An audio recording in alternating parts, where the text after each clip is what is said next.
अस्सलामु अलैकुम वरहमतुल्लाहि वबरकातुहू। क्या हाल है आप सबके?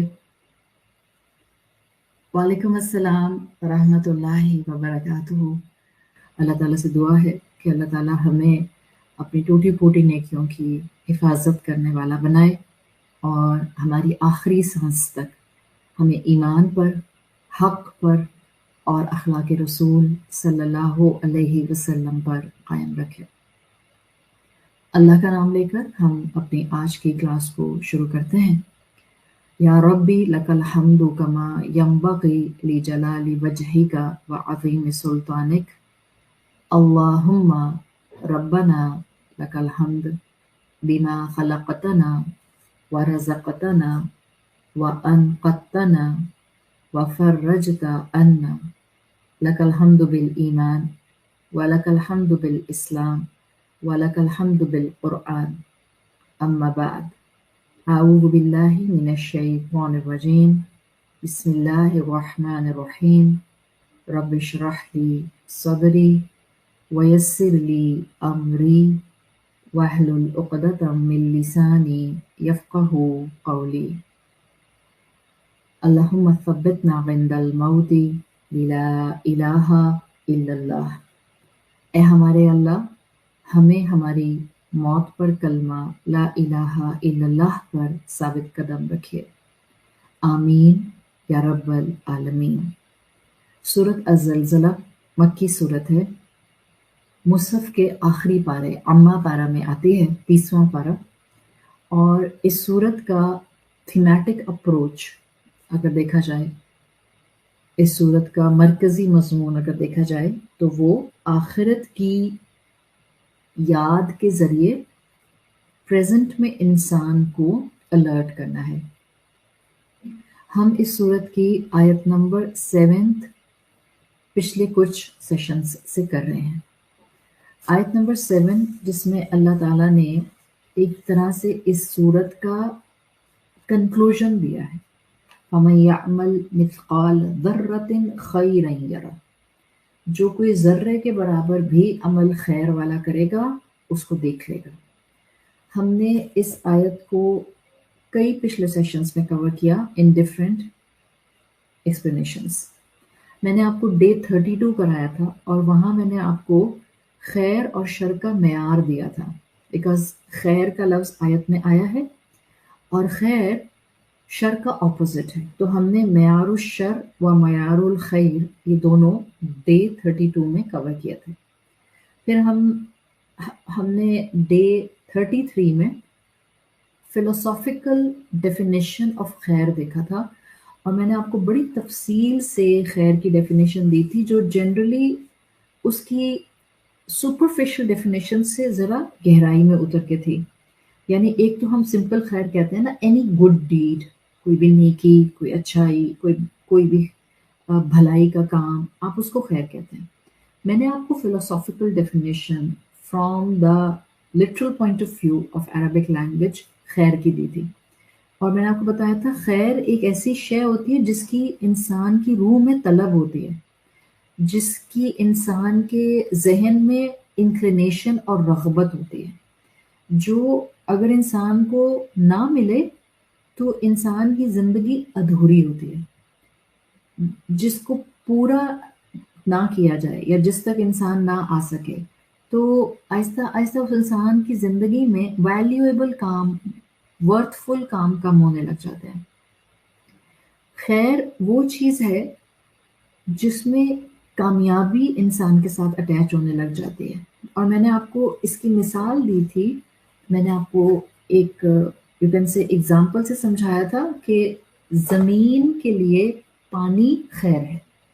Just in the similar way जैसे कुरान हमारी रूह के लिए खैर है, बिकॉज जैसे पानी ज़मीन को मिलता है तो ज़मीन अपनी असलियत को, अपने पोटेंशियल को मेंटेन कर सकती है।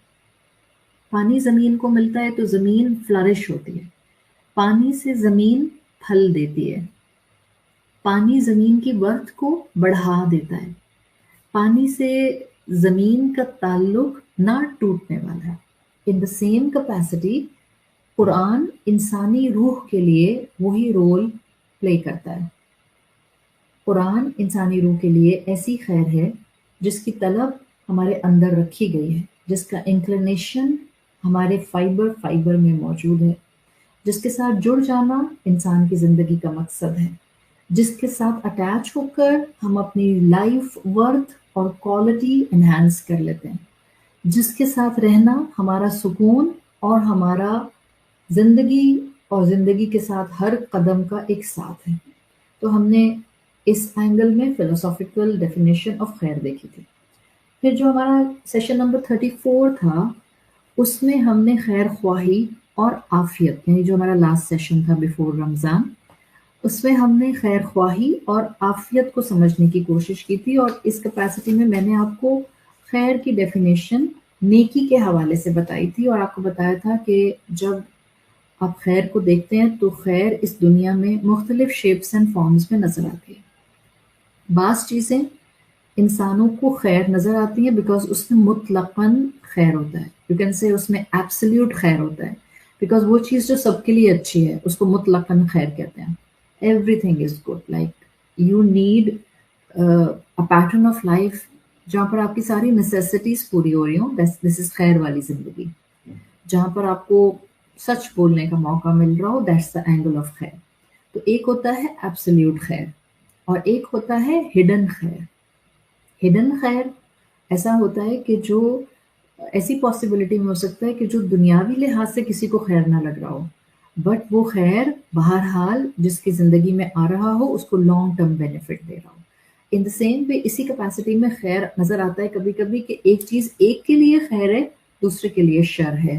لائک اگر میں نے آپ کو اگزامپل دی تھی اس وقت آپ کو یاد ہو کہ میں نے آپ کو ڈائبٹک پیشنٹ اور ایک ہیلدی انسان کی مثال دی تھی کہ آپ کہہ رہی ہیں چیز کیک ہے یا چاکلیٹ کیک ہے یا آپ کے پاس چاکلیٹ موز ہے یا آپ کے پاس جو ہے وہ ونیلا موز ہے. تو ایک ہیلدی انسان کے لیے یہ سب چیزیں الحمدللہ کمپلیٹلی حلال ہیں اور طیب ہیں. But for the diabetic person اب ان چیزوں کو کھانے میں اور بے تحاشا کھانے میں اس انسان کی خیر نہیں ہو سکتی. سو اس کا مطلب ہے ایک چیز جو ایک کے لیے خیر ہے وہ دوسرے کے لیے شر ہو سکتی ہے. اس ڈیفینیشن میں ہم نے خیر کا ایک اور پہلو سیشن نمبر 34 میں سمجھا تھا، جہاں میں نے آپ کو بتایا تھا ان عربک سینٹیکس یعنی عربی زبان میں خیر کا لفظ اسم التفضیل کہلاتا ہے، لائک سپرلیٹو ڈگری کے طور پر استعمال ہوتا ہے. جب آپ کہتی ہیں واللہ خیر الرازقین، اللہ تمام رازقین میں سب سے بہترین ہے، تو اس وقت میں نے آپ کو بڑی ڈیٹیل سے بتایا تھا. Still session number 34 is on my official page. اس وقت جس پیج سے میں لائیو جا رہی ہوں نا، یہ آفیشیل پیج ہے. دس از دا مین پیج جس کو ہم آفیشیل پیج کہتے ہیں، جس پہ وائٹ لوگو لگا ہوا ہے. میں بار بار بتاتی ہوں آپ لوگوں کو، اور آپ لوگ بار بار میری ٹیم سے ایک ہی سوال پوچھتے ہیں. یہ جو بلیک لوگو والا میرا فیس بک اکاؤنٹ ہے، دیٹس مائی پروفائل ہوتا ہے بہت سے لوگوں کا. جو لوگ ذرا تھوڑا سا زیادہ کانٹیکٹس کو جانتے پہچانتے ہیں ان کو پیج بنانا پڑتا ہے، بیکاز پروفائل ان کے لیے کافی نہیں ہوتا. تو آپ میں سے جن لوگوں نے پروفائل کو ایز اے فرینڈ ریکویسٹ کر کے فل کیا ہوا ہے، آپ پلیز میرے اس وائٹ لوگو والے پیج کو لائک کر لیں. ابھی بھی آپ میں سے بہت سی خواتین بار بار یہ بات کہتی ہیں کہ آپ کو نوٹیفیکیشن نہیں آتا لائیو کا، because you are on my profile black logo والے پہ، you are not on my official page. اس وائٹ لوگو والے آفیشیل پیج پر آ جائیں، ٹھیک ہے؟ اچھا، پیج اسی آفیشیل پیج پر ڈے 34 میں یہ ساری ڈیٹیل موجود ہے جو میں بتا رہی ہوں. میں نے آپ کو بتایا تھا کہ خیر کا لفظ عربی زبان میں اسم التفضیل، لائک سپرلیٹو ڈگری، آپ کہتی ہیں the best, most beautiful, most smart, یہ اس کو کہتے ہیں اسم التفضیل. یہ والا اینگل خیر کا عربی زبان میں استعمال ہوتا ہے، بٹ ناٹ ایوری ٹائم. اور میں نے پچھلی کلاس میں یہ بڑی ڈیٹیل سے بتایا تھا، کبھی کبھی یہ لفظ خیر کا لفظ اسم التفضیل ہوتا ہے. مثال کے طور پہ واللہ خیر الماکرین، Allah is the best of the best planner. کفار بھی پلاٹ کرتے ہیں اور اللہ بھی پلاننگ کرتا ہے، بٹ اللہ کی پلاننگ مسلمان کا ایمان ہوتا ہے، دی بیسٹ ہوتا ہے. یہاں آ گیا خیر الماکرین میں خیر اسم التفضیل کے طور پہ. But when we use to read the آیا آف قرآن جس میں اسٹیٹمنٹ آتی ہے واللہ خیر الرازقین، تو وہاں پر میں نے آپ کو بتایا تھا خیر کا لفظ اب اسم التفضیل کے طور پر بہت سے اسکالرس کنسیڈر نہیں کرتے، keeping in mind the point of عقیدہ، اس لیے کہ وہ کہتے ہیں رازق تو صرف اللہ ہے. اگر میں نے خیر الرازقین کہہ دیا تو مطلب ہے دی بیسٹ رازق اللہ ہے، اور مور بیسٹ یا دا بیسٹ کوئی بھی رزق دینے کا اینگل کوئی اور انسان بھی رکھتا ہے. تو محتاط رویہ کے اندر پھر وہ کہتے ہیں خیر اسم تفضیل بھی ہوتا ہے اور خیر صفت المشبہ بھی ہوتا ہے، لائک وہ انتخاب کے لیے بھی آتا ہے کہ اگر کوئی بہترین صفت رکھتا ہے رازق ہونے کی تو وہ صرف اور صرف اللہ سبحانہ و تعالیٰ کی ذات ہے. تو یہ تھا ہمارا ایکچوئل سنوپسس جو ہم نے اب تک کیا تھا. اس سے پہلے کہ میں جاؤں آگے مزید اور میں اب نیکی میں عافیت اپنے اس ٹاپک کو اوپن اپ کروں آپ کے سامنے، میں ایک سنوپسس آیت نمبر 7 کا لنگوسٹک پوائنٹ آف ویو سے آپ کے سامنے رکھتی ہوں تاکہ آپ کا ذہن بن جائے کہ اب ہم جس آیت کے اوپر فردر آج یا ان آنورڈ سیشنز بات کر رہے ہوں گے اس آیت کے اندر اصل میں ایک سمری کیا آئی ہے سورت کے اینگل سے. سورت الزلزلہ آیت نمبر 7 فَمَن يَعْمَلْ مِثْقَالَ ذَرَّةٍ خَيْرًا يَرَهُ، تو جو انسان یا جو کوئی بھی ایٹمز ویٹ کے برابر بھی نیکی خیر کرے گا یا رہو وہ اس کو دیکھ لے گا.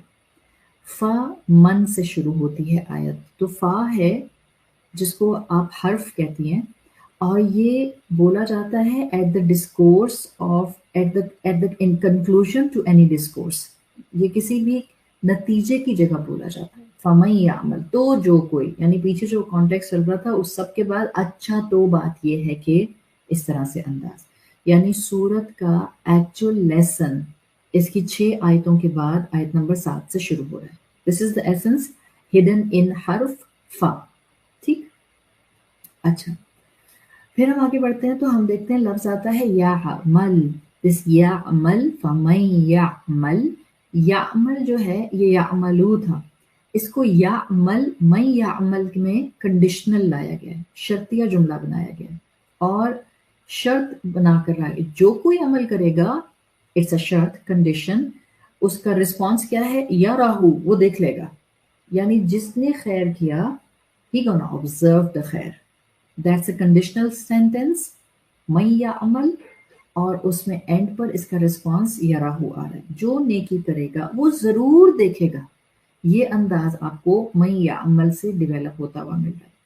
آپ کو یاد ہوگا آپ نے اسی سورت الزلزلہ میں آیت نمبر 2 میں پڑھا تھا وَأَخْرَجَتِ الْأَرْضُ أَثْقَالَهَا، زمین اپنے بوجھ باہر نکال دے گی، وہاں پر لفظ آیا تھا اثقالا. اب اگر آپ غور کریں تو آیت نمبر 7 میں اثقالا ہی کے حروف اصلیہ سے پیٹرن پر ایک اور لفظ آیا ہے مثقالا، ثا قاف لام، دا سیم حروف اصلیہ. اگر آپ پیچھے جائیں گی اپنے نوٹس میں if you are making notes, یا اگر آپ دوبارہ لیکچر سنیں گی جہاں ہم نے آیت نمبر 2 ڈسکس کی تھی، تو اثقالا اور مثقالا دونوں کا جو پیٹرن بنا ہے حروف اصلیہ کا وہ ہے ثا قاف لام، مطلب ہوتا ہے برڈن، بوجھ. اچھا اثقال تو سمپل بوجھ تھے، مثقال جو آیت نمبر 7 میں ہے یہ ایک ٹول کے طور پر استعمال ہوتا ہے. ایسا ٹول مثقال کہتے ہیں آلہ، ٹول، انسٹرومنٹ. کس چیز کا ٹول؟ ایک ایسا ٹول جس کے ذریعے ایک چیز دوسرے کے اگینسٹ وزن کی جاتی ہے، یعنی ایک چیز جو کسی دوسری چیز کے اگینسٹ وزن کی جائے گی، چاہے وہ فزیکل ہو یا کانسیپچول ہو، اس کو مثقال کہتے ہیں. ٹھیک ہے، تو مثقال کا لفظ جو آیت نمبر 7 میں آیا ہے دس از اے ٹول، آلہ، اور یہ استعمال ہوتا ہے اگینسٹ اے تھنگ تاکہ اس چیز کا ویٹ کنسیڈر کر لیا جائے. جیسے اسکیل ہوتا ہے جس کو آپ فزیکل بیلنس کہتے ہیں، جس میں ایک طرف آپ پھل رکھتے ہیں یا سبزی رکھتے ہیں اور دوسری طرف آپ وزن رکھتے ہیں. اب ایسے میں اگر میں آپ کو سوال کروں، میں نے آپ سے کہا نا مثقال از اے ٹول، اور ایسا ٹول ہے جس سے آپ ایک چیز کی ویلیو نکالتے ہیں یا ایک چیز کا وزن نکالتے ہیں، یا آپ کہتی ہیں کہ جس کے ذریعے آپ ایک چیز دوسرے کے اگینسٹ وے کرتے ہیں. تو جو ایک طرف तराजू में फल हैं और एक तरफ वेट है, तो इसमें से मिस्काल क्या हुआ, वजन या फल? जी, जो वजन है, जो वेट है, वो मिस्काल हो जाएगा, वजन मिस्काल कहलाता है। अच्छा, इस वजन की अपनी कोई वैल्यू नहीं होती है, ये सिर्फ बताता है दूसरी चीज की वैल्यू क्या है। ये वजन अपने अंदर कोई वैल्यू नहीं रखता, दूसरी चीज की वैल्यू बताता है। तो नंबर 1 हो गया मिस्काल, a tool which will be the वजन, जो दूसरी चीज को वे करेगा। अरबी जुबान में जो लफ्ज मीम से शुरू होता है, जैसे मिस्काल शुरू हो रहा है मीम से, और फिर उस लफ्ज के अंदर दरमियान में अलिफ आ जाता है, जैसे कि मिस्काल में कॉफ के बाद अलिफ आ रहा है, तो ऐसे लफ्ज को आप ही, इस वजन को ही आप आला या टूल का वजन कहते हैं। जैसे आपने सुना होगा ना, मिफ्ताहुन, मिफ्ताह, मिफ्ताहू क्या होता है, मीम फा ता अलिफ हा। मिफ्ताह कहते हैं की को, चाबी को, कोई चीज खोलने वाली, ठीक है, वो भी टूल है ना, दरवाजा खुल जाता है उससे, दरवाजे का लॉक खुल जाता है उससे। तो मिस्काल भी एक टूल है जिससे किसी आइटम की वर्थ, वेट मालूम किया जाता है। मूव फॉरवर्ड, अगला लफ्ज आ रहा है आयत में ज़र्रतिन।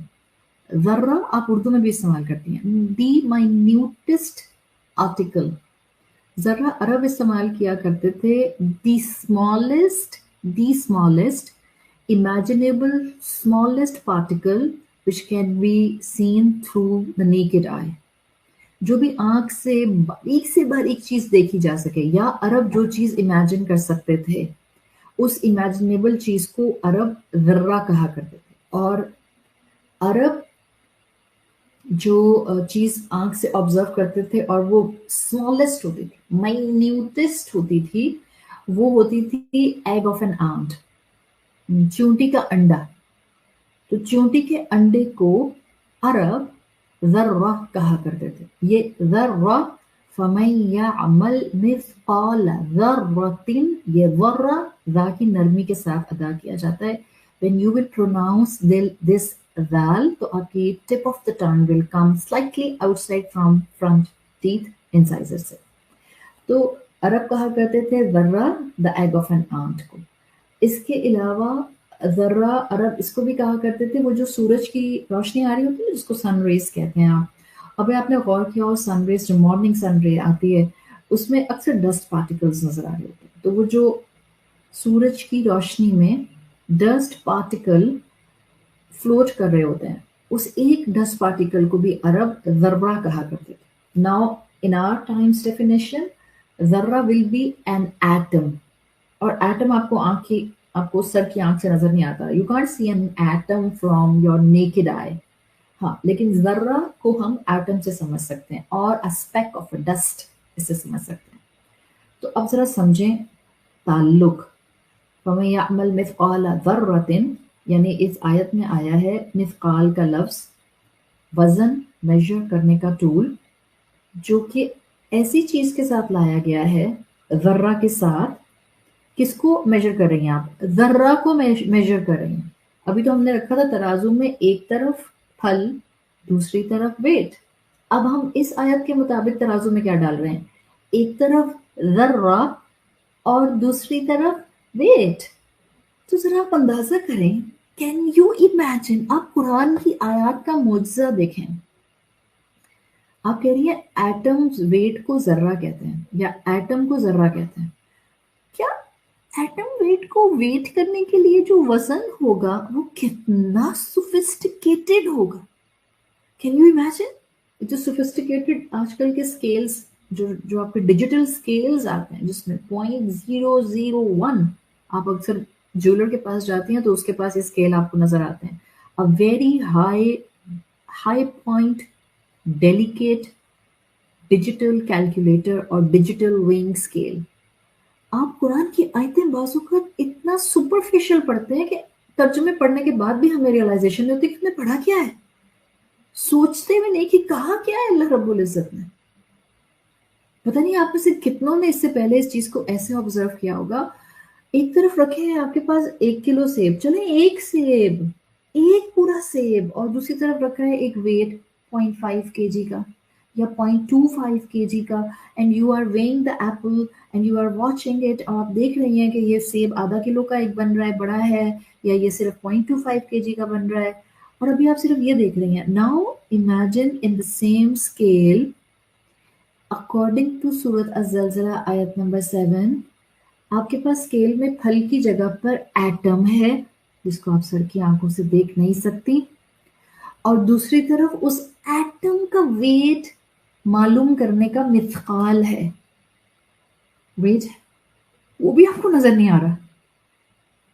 अल्लाह इतना बारीक बीन है, वो इतना सोफिस्टिकेटेड है, वो इतना अल लतीफ है कि मेरे दिल की कहीं गहराइयों में कोई नेकी का ख्याल बस टच करके गुजर गया. शायद मुझे खुद भी एहसास नहीं हुआ कि मैंने नेकी का इरादा किया था या मुझे नेकी का ख्याल आया था. टच करके एटम वेट की तरह गुजर गया. अल्लाह वो भी रिकॉर्ड कर लेता है. दिस इज वमन यअमल मिस्काल ज़र्रतिन. इतना बारीक सा वेट. अल्लाह ने इस आयत नंबर 7 में सूरत अज़्ज़लज़ला के साथ जिस मिथकाल का जिक्र किया है, वो मिथकाल भी, और जिस चीज को मेजर करने की बात की है यानी ज़र्रा, ये दोनों ऐसी कैपेसिटी में लाए गए हैं जिसके साथ जनरली हम वजन एसोसिएट कर ही नहीं सकते. बताएं मुझे, मैं आपसे पूछूं मच्छर का वजन बताएं. आप जिस वेइंग स्केल पर हर दूसरे दिन खुद खड़े होकर अपना वेट चेक करती हैं, 55 हो गया, 60 हो गया, 65 हो गया, 70 हो गया, जिस वेइंग स्केल पर हम हर 3 दिन बाद खड़े होकर अपना वेट चेक कर रहे होते हैं. मैं आपसे कहूँ आपके पास वेइंग स्केल तो है, तो आप ऐसा करें कि मुझे मच्छर का वेट करके बता दें. ऑब्वियसली आप कहेंगे व्हाट अ रिडिकुलस थिंग, इसके ऊपर मच्छर का वेट कैसे आ सकता. चलिए, आपके पास ज्वेलर वाला sophisticated digital electronic weighing scale, और मैं आपसे कहती हूँ मच्छर का वेट करके बता दो. नेक्स्ट टाइम एक मच्छर मार के और जब ज्वेलर के पास जाएं, उस मच्छर को भी एक कागज की पुड़िया में बंद करके ले जाइएगा, और ज्वेलर भाई से कहिएगा, ज्वेलर भाई जरा अपना वेइंग स्केल तो दिखाएं इससे पहले कि मैं आपसे ज्वेलरी खरीदूं, और अपने उस पेपर में से मच्छर निकाल के पूरे का पूरा मच्छर, नॉट जस्ट मच्छर का पर, पूरे का पूरा मच्छर उस सोफिस्टिकेटेड वेइंग स्केल के ऊपर रख दीजिए, और जरा देखिएगा विल दैट वेइंग स्केल जो इतना सोफिस्टिकेटेड है वो उस मच्छर का वजन बता सकता है कि नहीं बता सकता. अल्लाह ने ऐसी चीज के साथ मिथकाल का वजन रखा है जिस चीज के वजन को हम एसोसिएट ही नहीं कर सकते वजन से. जर्रा आंख से हार्डली नजर आता है. आपने कभी चूटी के अंडे देखे? नहीं देखे होंगे यार, बिकॉज इतनी आसानी से नजर नहीं आते आंख से. 6x6 आई साइड आपका और विजन आपका, तब भी शायद आपको हार्डली नजर आए. ये जर्रा का कंपैरिजन किससे अल्लाह ताला ने सूरत की इस आयत नंबर 7 में किया है? नेकी, आपकी नेकी. क्यों कहते हैं स्कॉलर्स छोटी से छोटी नेकी को भी मामूली ना समझें, बिकॉज आप ये नहीं जानते कि आप किसके लिए कर रहे हैं. और हम नेकियों के इतने ऑप्शन सुबह से लेकर रात तक छोड़ते रहते हैं, छोड़ते रहते हैं, छोड़ते रहते हैं. अरे क्या कोई नेकी थोड़ी है, क्या भाई हर बात मैं ही नेकी करती रहूं, क्या हर दफा मैं ही नेकी करूं, क्या भला हर दफा मुझे ही कुर्बानी देनी पड़े, क्या भला हर वक्त मैं ही सॉरी बोलती रहूं, क्या भला हर वक्त मैं ही माफ करती रहूं, अब क्या भला हर वक्त मैं ही गुस्सा कंट्रोल करती रहूं. क्या ये सब नेकियां नहीं? क्या हमें ये सब करने की अपॉर्चुनिटी रोज नहीं मिलती? क्या हम हर वक्त अपने आप को नेकियां कमाने के अंदर नहीं रख सकते? कभी इस एंगल से सोचें. सूरत अज़्ज़लज़ला हम में से ज्यादातर को याद है, यू नो दिस सूरा वेरी वेल. शायद आपने रमजानों में खूब पढ़ी भी होगी, नहीं पढ़ी होगी तो शायद आप में से ज्यादातर को बहुत फ्लुएंटली कुरान की तिलावत में पढ़नी तो आती होगी, तर्जुमा भी आपको उसका पढ़ना आता होगा बहुत आराम से. हैव यू एवर थॉट एक आयत में इतना बड़ा इंसेंटिव है नेकी करने का, कर जाओ नेकी. अरे घबराते क्यों? तुम्हारा रब तो इतनी छोटी सी नेकी का भी वेट कर लेगा। यू कांट इवन इमेजिन वो दिन जिस दिन हम एक एक नेकी के लिए तड़प रहे हैं। इतनी सी नेकी, इतनी सी नेकी कि आपने सामने बैठी हुई खातून को, जो आपकी माँ है, आपकी बहन है, आपकी सास है, आपका शौहर है, आपका भाई है, आपकी नंद है, भाभी है, देवरानी है, जेठानी है, सिर्फ आपने उसको देखा, आई कांटेक्ट, मुस्कुरा दी, बस 1 सेकंड के लिए।